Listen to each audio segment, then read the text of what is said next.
umaga sa atin, mga babayan. Ito po ang inyong Lingkod Bayan Balita. Ngayon na pong makakulayo ngayong umagang ito, mga babayan. Ang ating pong talakihan ay ating pong ginagawa tuwing alas 2 po ng hapon ng ating piniling airtime para po sa ating lahat. Ngayon po ay bibigyan po natin ng puwang isang tawag sa atin na nangailangan po ng rescue na naman, diabetiko. Kaya po sa lahat po na may mga karamdaman dyan, ito po ang programang payak po na may paninindigan sa ating kalusugan. May pagkawang gawa sa hangad po na makatulong sa kapwa. So sa ganang sa atin mga kababayan, kung tayo po ay nagkakaroon po ng karamdamang diabetes, high blood, o rayuma, lahat po ay marami na pong sumusubok ng ating pong sinasabi sa lahat po ng lansangan ng kaunting patak ng baking soda. At lagyan na po natin samot-sari ng mga damo-damo na nandyan po sa ating halamanan. Mas maganda po sa ating buhay ay meron po tayong natatanging na pagsibol ng ating pong mga kagalingan. Yan po ang nature. Kaya wag po nating baliwalain ang hamon po ng ganitong mediko. Lagyan po natin ng mga nasa paligid nating mga lunti ang gulay. Ang ating pong mga kinakain, gulay, iniinom, at lahat po ng ating karapatan na nililigo. No? Yan po ay maganda sa ating katawan, mga kababayan. At yan po ang inyong lingkod na gumagamit na po ng ganitong samot-saring alternative mediko para po sa lahat.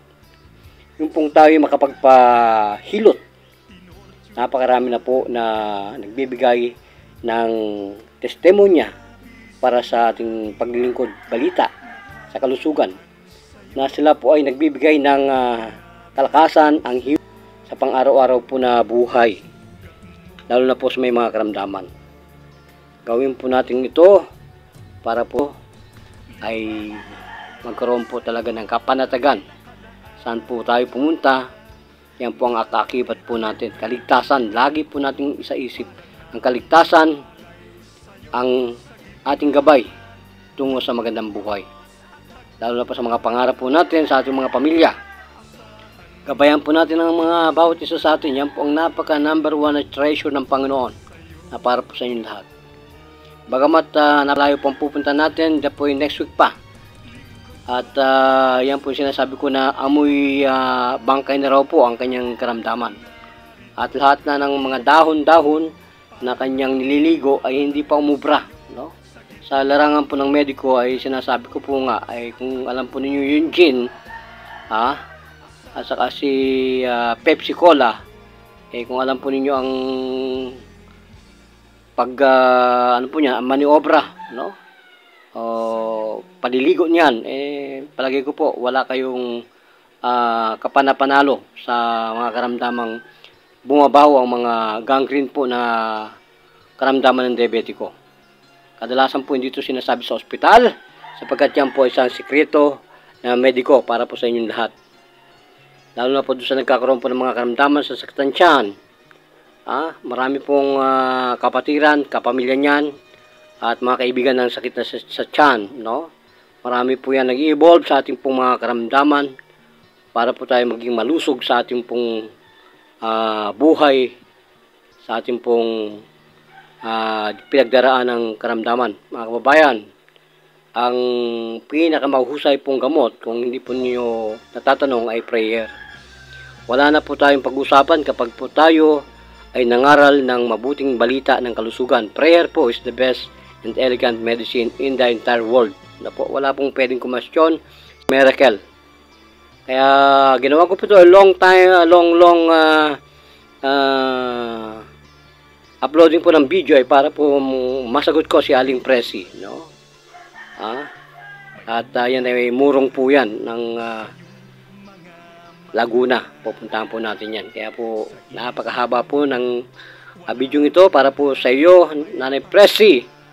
25 years na po siyang may diabetes at palagay ko po hindi lang diabetes yan. Sapagkat napaka mamahaling ospital ang kanyang pinuntahan. Abroad pa to, galing pa sa abroad, kaya pagdating po dito napakalupit din ng kanyang mga doktor. Pero ganun pa rin po ang nararamdaman. Hindi po niya mapagtanto ang kanyang kapanatagan sa mediko natin. Kaya sabi ko po, nung nakita niya yung vloggers natin, yung mga testimony, gusto po niya masubukan. Maging magandang lalaki lang po tayo sa Panginoon. Yan po lang kakibat natin. Yan po ang magandang lalaki. Ang inyo pong lingkod. Para po makantam ng buong Pilipinas ang ating pong serbisyo libre publiko. Binigyan po natin siya ng filter kung talagang siya ay totoo. Siya po ang babayad ng taxi natin at lahat po ay ginawa naman niya. At yung aking pong mukha ay kahit sa ilang lupa-lupa ng mga kaibigan natin ng otoridad, ihampas mo to, talagang alam nila kung gaano po kalupit ang Panginoon. Himala po yan. Kaya po, bato-bato sa langit. Pag tumama po yan ay kulog, kidlat. Yan. Ituro mo, tatapusin po natin ang lahat ng mga karamdaman. Wala po tayong pag-uusapan, bata matanda, yan po ay charity para po sa lahat.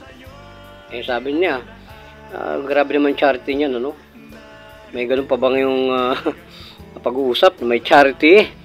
Mga kapatid namin sa balikat, mga guardians, salute po sa atin lahat at sana po ay mabigyan solusyon, mga katahimikan sa pagbibigay po ng magandang kalusugan, healthy lifestyle ang bibigay po natin sa ating pong mga henerasyon na darating pa. Breaking news po yan at nahirapan daw po ang taong ito sa hininga. Sabi ko po sa kanya, ang tatay ko si OPD. Marami na pong nagbuyos buhay sa harapan ko pero binangon po ng Panginoon. Ayan po ang hatol ng Panginoon. Kung kayo po naniniwala sa mala, ay nandyan po ang patutuan ng Panginoon. Huwag natin pong kalimutan na ang tunay na nagpapagaling ay ang ating true master. Yan, ang ating Panginoon sa langit. One God, one nation. Yan po ang tangi nating pag-asa sa ating buhay kalusugan. Kaligtasan, kaligayahan, kapurihan sa Panginoon. Lagi pong binabalik natin sa Kanya ang pagpupuri.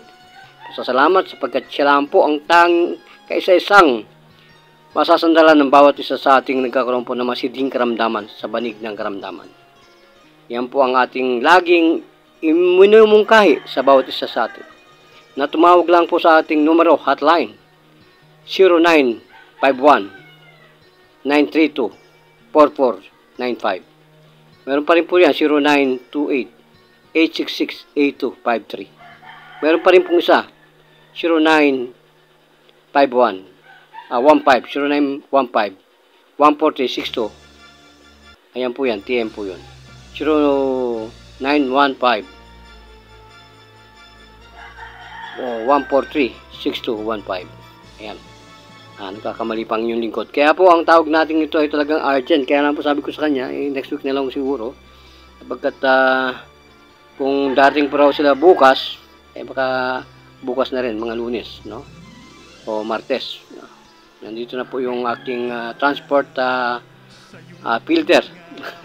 Binigyan po niya ako ng 3,000. Kasama na po yung pandayit ko.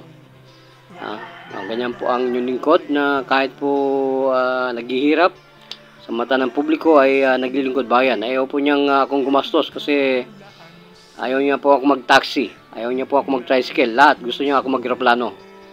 Kaya malupit. Hindi niya alam. Bibigay ko rin itong perang ito sa kanya. Ganyan po ang inyong lingkod. At kung minsan hindi na talaga tinatanggap ng mga taong ito ang paglilingkod natin sapagkat nakakaunawa. Kasi tao rin po tayo, may pangailangan at nagugutom, nauuhaw at sadya namang may binabayaran din sa buhay. Kaya minsan po paglilingkod bayan, nasa inyo po ang awa ng aming pong programa. Yan po ay charity, lingkod bayan nga eh. Kaya po ang sabi nila, walang yumayaman sa charity. Meron po. Sa langit po tayo yayaman sa Panginoon. Tandaan po natin yan. Kaya breaking news po ang ating live streaming today para po sa nagkakaroon po ng mga karamdaman, pinansyal, o kung ano-ano pong nawawala sa atin. Pwede po nating malocate yan sa pamagitan po ng ating mga mahika para po sa ating mediko. Gaya po ng pupuntahan din natin bukas, ang naka-schedule po, psoriasis. hindi po nakakaya, pero nagpunta na po siya sa pinakasikat na mga manggagamot, mga pa-doktor, mga pa-albularyo, mga pa-exorcist. Bumabalik-balik, gumagaling naman, pero bumabalik. Sabi ko, baka hindi po lason ang nilagay sa inyo, gamot lang. Ano ba pagkakaiba sa lason at gamot? Siyempre, pag lason po ang nilagay sa inyo, mamamatay ang germs, mamamatay ang bakterya. Tulad ng mga steroidal, number 1 po yan. Tawag po yung mga preservation, mga apog, mga alat, no? May mga ingredients po yan na sadya namang talamak na sa patotoo para po sa ating kalusugan. Marami po ngayon nagkakaroon ng karamdaman, hindi lang diabetes, hindi lang psoriasis, fatty liver, yan po ay marami ng sadyang nakasubok. Mga 7 cm na ang mga bukol na to, pero sa ng Panginoon po ay namamadyi. Kaya po yung mga treasure talaga, hindi man talaga nakikita ng sambayan ng Pilipino. Treasure nga po yan Kaya po yung ating paglilingkod pa yun ay nagbibigay po ng millions of services, gerontologists, nephrologists, endocrinologists, ano pa to, psychologists, psychiatrists, lahat po yan, pulmonologists, lahat po ang bersyon ng karamdaman ay ating pong ginagawa.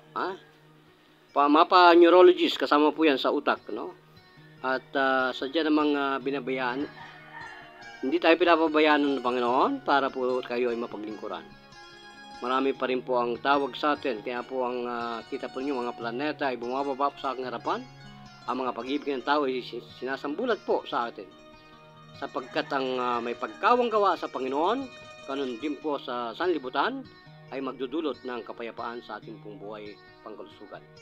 Kaya po mga kababayan, sa oras na to ay tayo po yung manalangin ng konti at huwag po tayong kalilimot sa panalangin. Mabuhay! Salamat po Panginoon. Amen. Gracias.